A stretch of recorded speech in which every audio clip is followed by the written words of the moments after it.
A state reception from China's head of government for Prime Minister Mark Carney as senior ministers sign a series of agreements on lumber, tourism, and, of course, energy. $300 billion in United States trade exposure is now at risk. Not because of war, not because of recession, but because Canada has quietly redirected its energy future toward China, triggering one of the most dangerous structural shocks in North American trade history and exposing how the trade war has backfired against Washington itself. The most alarming detail is not the immediate losses, but what they reveal. The assumption that Canada had nowhere else to go has collapsed. And when that assumption collapsed, so did a pillar of United States economic strategy. What comes next is far more destabilizing than the losses already visible, because the most severe damage has been deliberately hidden from public view. Embedded deep inside long-term infrastructure commitments and multi-decade energy contracts is a scale of economic exposure so large that it has never been publicly disclosed. Today, that hidden reality will be revealed, and once it is understood, it becomes clear that the resulting damage to the United States is not only massive, but effectively irreversible. Within months of Canada locking in expanded long-term energy contracts with Asian buyers, United States energy markets began absorbing price shocks that were never modeled into trade war scenarios. Open source refinery margin data indicates that input costs for United States refiners dependent on Canadian crude and natural gas liquids have risen between 22 and 31% in less than 1 year. For an industry that typically operates on margins measured in single digits, this shift is not manageable inflation. It is systemic stress. The petrochemical sector is now facing one of its sharpest cost reversals in modern history. Internal industry estimates suggest that producers relying on Canadian feedstock are absorbing annual cost overruns exceeding $38 billion, with forward projections pointing toward losses approaching $90 billion per year by 2026 if current supply conditions persist. These figures do not reflect demand collapse. They reflect supply instability created by policy-driven disruption. Employment exposure is scaling rapidly. Labor market models tied to energy-intensive industries now show approximately 480,000 United States jobs directly at risk, with an additional 1.3 million positions indirectly exposed across logistics, manufacturing, agriculture, and financial services. These are concentrated in specific regions, including the Midwest, the Gulf Coast, and northern border states that were previously among the largest beneficiaries of United States-Canada trade integration. At the macro level, the United States trade balance is absorbing a shock that far exceeds any gains achieved through tariff enforcement. Replacing discounted Canadian energy with higher-cost global supply is projected to add more than $140 billion annually to the United States trade deficit once transportation, insurance, and hedging costs are fully accounted for. This erosion is structural, not cyclical, and it compounds year after year. What makes this moment especially dangerous is that none of these losses represent the full scale of exposure. They are only the first-order effects. Beneath them sits a second layer of damage tied to infrastructure misalignment and contract lock-in that has not yet surfaced in public data. And buried inside that second layer is a number so large and a vulnerability so deep that it has never been publicly acknowledged. That figure changes everything, and it will be revealed before this analysis ends. While the trade war between the United States and Canada has largely been framed as a geopolitical and strategic dispute, its most destructive consequences are now unfolding far from negotiating tables and policy briefings. They are appearing inside factories, households, and local governments across the United States, and the scale of disruption is far greater than early warnings suggested. The first layer of impact is employment. Energy-intensive industries form the backbone of large segments of the United States economy, from refining and chemicals to agriculture, transportation, and advanced manufacturing. As Canadian energy flows shift eastward and input costs rise, companies are no longer able to absorb the shock internally. Open source labor exposure models indicate that approximately 480,000 jobs are now directly vulnerable to sustained energy cost inflation caused by Canada's pivot. These are not temporary contract positions. They are full-time roles tied to facilities that cannot simply relocate or retool overnight. The secondary impact expands the risk dramatically. For every job lost or downgraded in energy production or processing, an estimated 2.7 additional jobs are affected across supply chains and local services. When this multiplier is applied, total employment exposure inside the United States rises beyond 1,300,000 positions. Entire regional labor markets, particularly in the Midwest, the Gulf Coast, and northern border states, are now facing pressure levels comparable to those seen during major industrial contractions of the past. The trade war is also reaching consumers in a more insidious way. Rising energy costs do not remain confined to balance sheets. They move through plastics, fertilizers, packaging, transportation, and food processing. Internal cost pass-through estimates suggest that higher upstream prices linked to lost Canadian supply are already adding measurable pressure to household expenses. Grocery prices, construction materials, and manufactured goods are all absorbing incremental cost increases that compound month after month. What makes this especially destabilizing is that these increases are not driven by global scarcity. They are driven by trade friction and supply chain misalignment. In effect, the trade war has introduced a permanent cost premium into the United States consumer economy. Analysts tracking consumption patterns estimate that the average United States household could face several $1,000s in additional annual expenses by the end of the decade if current conditions persist. For middle-income and fixed-income households, this represents a direct erosion of purchasing power. Local governments are now entering the equation. As industrial activity slows and profit margins compress, state and municipal tax revenues tied to production, transport, and payroll begin to decline. Preliminary fiscal impact assessments suggest that state and local governments could collectively lose more than $50 billion in annual revenue within a few years if Canada's energy realignment remains locked in. This revenue shortfall forces difficult trade-offs, including reduced infrastructure spending, delayed maintenance, and pressure on social services at precisely the moment when economic stress is rising. The social implications extend even further. Communities that once depended on stable United States-Canada trade flows are now experiencing uncertainty that did not exist a few years ago. Workers delay major purchases. Businesses postpone expansion, banks tighten credit. These behavioral shifts create feedback loops that deepen economic slowdown beyond what headline numbers capture. From a policy perspective, this is where the trade war reveals its most damaging flaw. The costs are diffuse, slow-moving, and politically difficult to attribute, while the benefits of tariffs were always narrow and front-loaded. Canada adapted by diversifying. The United States absorbed the adjustment costs internally, spreading them across workers, consumers, and local governments.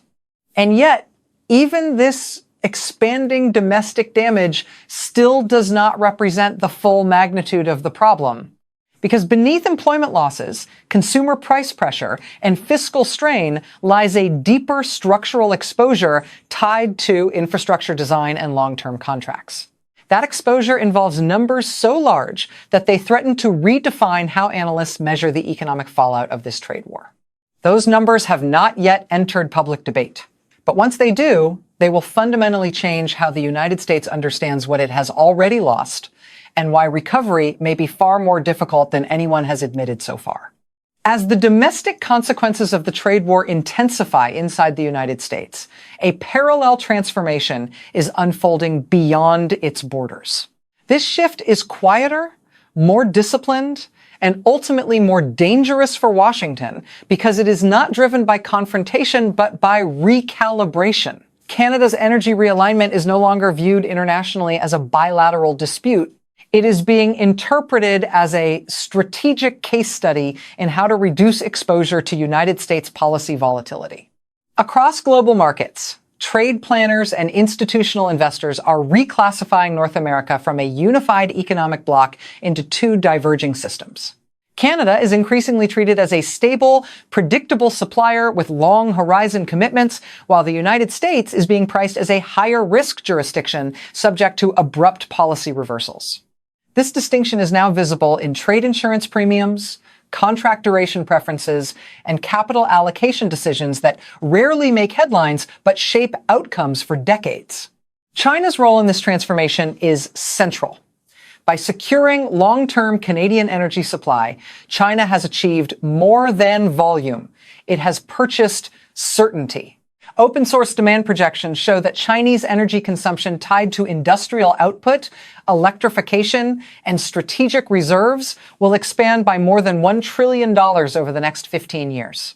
Canadian supply is now embedded into that growth curve through contracts structured to last multiple decades. This effectively removes vast quantities of energy from United States leverage permanently. For the United States, the strategic implication is stark. Energy has historically underpinned industrial competitiveness, trade influence, and alliance cohesion. By losing preferential access to Canadian supply, the United States has weakened all three simultaneously. Manufacturers now negotiate global contracts, assuming structurally higher input costs. Trade partners design supply chains that minimize exposure to United States tariff risk. Allies quietly diversify away from Washington, not out of hostility, but out of caution. Canada's position, by contrast, has strengthened dramatically. Energy producers that once operated as price takers in a United States-dominated system are now price setters in Asia, facing long-term demand growth. Incremental revenue flowing into Canada from these arrangements is being reinvested into ports, grid modernization, downstream processing, and financial buffers designed to stabilize the economy through global downturns. Analysts tracking fiscal capacity now project sustained Canadian surpluses tied directly to energy exports over the next decade. This global repositioning is also reshaping capital markets. Institutional investors are reallocating away from United States energy-linked exposure toward Canadian infrastructure and Asia-facing assets. Conservative estimates indicate that well over $100 billion in long-term capital has already shifted as risk models are updated. This movement is not driven by ideology. It is driven by predictability. Capital flows toward systems that offer clarity over decades, not uncertainty measured in election cycles. The reputational cost to the United States may prove even more damaging than the financial one. Trade credibility is built slowly and lost quickly. When tariffs are used against the closest ally, every other partner recalculates. Contracts become shorter. Exit clauses become stricter. Redundancy replaces trust. The trade war has not isolated Canada. It has isolated the assumption that United States access is indispensable. What makes this moment historically significant is that it marks a reversal of roles. Canada is now exporting stability while the United States exports volatility. China is importing certainty while Washington absorbs uncertainty. This inversion would have been considered implausible a decade ago. Today, it is being institutionalized through contracts, infrastructure, and financial alignment. And yet, even this global realignment does not capture the full extent of what the United States stands to lose. Because beneath shifting alliances and capital flows lies a deeper structural exposure tied to the physical design of the United States energy and industrial system itself. That exposure involves retrofit costs, stranded assets, and irreversible misalignment that few policymakers have acknowledged publicly. The size of that exposure is staggering, the timeline is unforgiving, and once it is fully understood, it will become clear that the most severe phase of this trade war has not yet arrived. By the time the trade war entered its current phase, the most dangerous damage was already locked into place. Not in headlines, not in speeches, but in steel, concrete, shipping lanes, and contracts designed to operate for decades. This is the phase where policy choices become physical reality, and where the United States discovers that reversal is no longer an option. The United States energy and industrial system was engineered around one foundational assumption. Canada would remain a permanently aligned, low-risk, preferential supplier. That assumption shaped refinery design, pipeline routing, industrial clustering, labor markets, and capital allocation for more than 40 years. Open source infrastructure modeling now indicates that nearly 2/3 of United States refining capacity was optimized specifically for Canadian crude grades and gas blends. When that supply shifts, the system does not adapt smoothly. It fractures. Retrofitting these facilities to handle alternative inputs is neither quick nor affordable. Industry-level engineering assessments place required capital expenditure between $210 billion and $260 billion, with timelines stretching well into the next decade. During that period, capacity utilization declines, operating costs rise, and output becomes structurally less competitive. These are not temporary disruptions. They are permanent downgrades. What makes the situation even more severe is the scale of stranded assets now emerging across the United States. Pipelines, storage facilities, transport corridors, and derivative contracts tied to Canada-United States energy flows are losing relevance simultaneously. Conservative asset impairment estimates suggest that well over $300 billion in United States energy-related infrastructure faces partial or total devaluation as volumes decline and routes fall out of use. These losses do not appear overnight. They accumulate quietly, quarter after quarter, until balance sheets break. Canada, meanwhile, has moved decisively to prevent any reversal. More than $420 billion in energy infrastructure investment has already been oriented toward Asia, facing export routes, including ports, liquefaction capacity, pipelines, and grid integration. These assets are supported by long-term contracts spanning 15 to 25 years, many of them backed by sovereign guarantees and diversified currency arrangements. This effectively removes vast quantities of Canadian energy from United States leverage permanently. Here is the number that has not been publicly disclosed. When analysts aggregate retrofit costs, stranded asset losses, elevated input prices, trade deficit expansion, and suppressed industrial investment, the cumulative economic exposure facing the United States over the next 15 years approaches $1 trillion. This figure does not represent a worst-case scenario. It represents the midpoint of current trend projections if Canada's energy pivot remains locked in. The consequences extend beyond economics. Industrial planning inside the United States is already adjusting to this new reality. Manufacturers are delaying expansion. New facilities are being sited outside United States borders. Research and development budgets are being redirected toward cost containment rather than growth. Internal investment models now assume structurally higher energy costs as a baseline, not a shock. That assumption alone reshapes the future industrial map of the country. Politically, this is where the trade war delivers its most corrosive effect. Unlike tariffs, which can be announced and reversed, infrastructure lock-in is irreversible. No future administration can compel Canada to unwind decades-long contracts without catastrophic legal and financial consequences. The leverage has vanished, the option set has narrowed. What remains is damage management. Perhaps the most destabilizing outcome is psychological. Allies are watching this unfold in real time. If the United States could not maintain alignment with Canada, its most integrated and trusted partner, then no trade relationship can be considered immune from policy shock. That lesson is being absorbed quietly in capitals across the world. Diversification away from United States dependence is no longer theoretical, it is operational. Canada did not need to challenge the United States directly, it simply built alternatives. China did not need to confront Washington. It offered predictability. The trade war created the opening. Long-term contracts sealed the outcome. And yet, even this trillion-dollar exposure does not represent the final shock. Because beyond stranded assets and locked-in costs lies a deeper consequence tied to growth itself. A slow, compounding loss of economic momentum that does not trigger a single crisis moment, but quietly reshapes the future trajectory of the United States economy.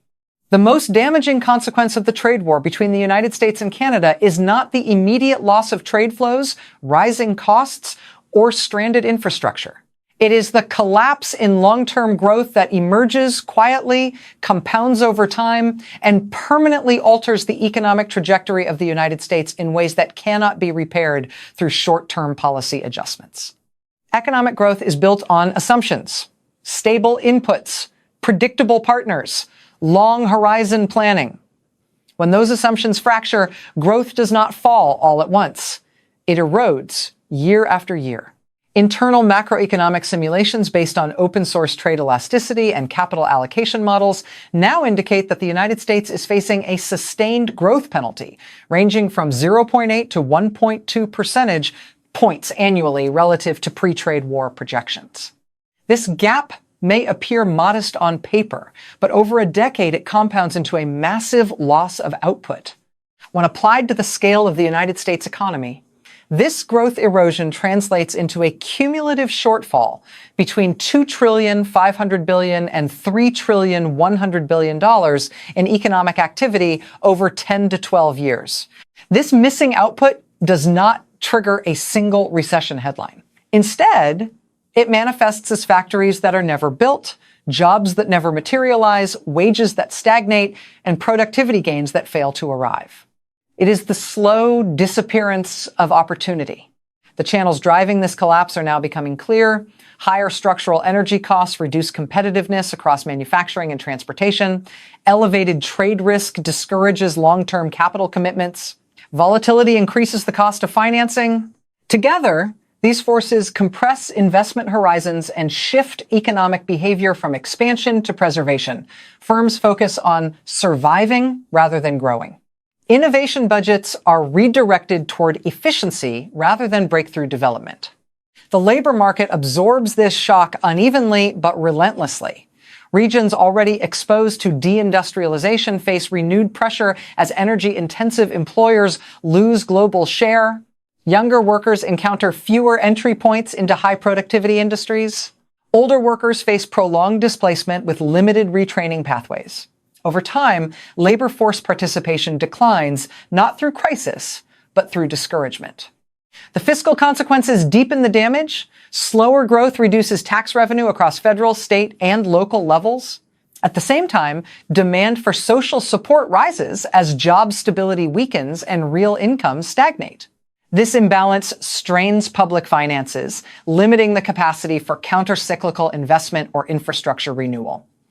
The result is a feedback loop where weakened growth reduces the tools available to restore it. Canada's trajectory moves in the opposite direction. Anchored by long-term energy revenues and insulated from United States political cycles, Canada is able to plan, invest, and compound advantages over time. Energy income is recycled into diversification, advanced processing, grid modernization, and fiscal buffers that smooth volatility. While the United States manages erosion, Canada manages accumulation. This divergence marks the final reckoning of the trade war. It was never about tariffs alone. It was about trust, predictability, and the willingness of partners to commit capital over decades. By signaling volatility toward its closest ally, the United States undermined the very foundations of its growth model. And here lies the most unsettling truth. Even if every tariff were removed tomorrow, even if diplomatic relations were fully restored, the growth lost during this period cannot be recovered. Compounding works in one direction. What was not built does not appear later. What was delayed does not fully catch up. The gap becomes permanent. This is the legacy phase of the trade war. Not a crash, not a collapse moment, but a structural downgrade in economic momentum that reshapes the future quietly and irreversibly. And yet, there remains one final consequence that has not been addressed publicly. It is not economic. It is strategic. And once it is understood, it becomes clear that the United States did not merely lose growth. It lost something far more difficult to restore. When the full consequences of this trade war are placed side by side, a clear verdict emerges. The United States did not lose because Canada defied it. The United States lost because it underestimated the cost of uncertainty and overestimated the power of pressure. Canada adapted by building alternatives. China capitalized by offering predictability. The United States, meanwhile, absorbed rising costs, shrinking leverage, and a slow erosion of growth that will not trigger a single dramatic headline, but will permanently reshape its economic future. This was not a failure of resources or capacity. It was a failure of strategy. The most damaging outcome is not the hundreds of billions in lost trade, the stranded infrastructure, or the suppressed investment. It is the loss of assumption, the assumption that allies will remain captive, the assumption that access to the United States market is irreplaceable, the assumption that tariffs alone can preserve dominance in a global economy driven by long-term planning and capital commitment. Canada emerges from this shift with autonomy, revenue stability, and strategic relevance. China secures energy certainty for decades. The United States is left managing consequences rather than shaping outcomes, forced to rebuild credibility, one contract and 1 year at a time. The trade war has delivered its final lesson. Power in the modern global economy does not belong to those who threaten fastest. It belongs to those who offer stability longest. And that leaves one unavoidable question. Is this a bold strategy that ultimately strengthens the United States, or a costly mistake that future generations will spend decades paying for? Thanks for watching.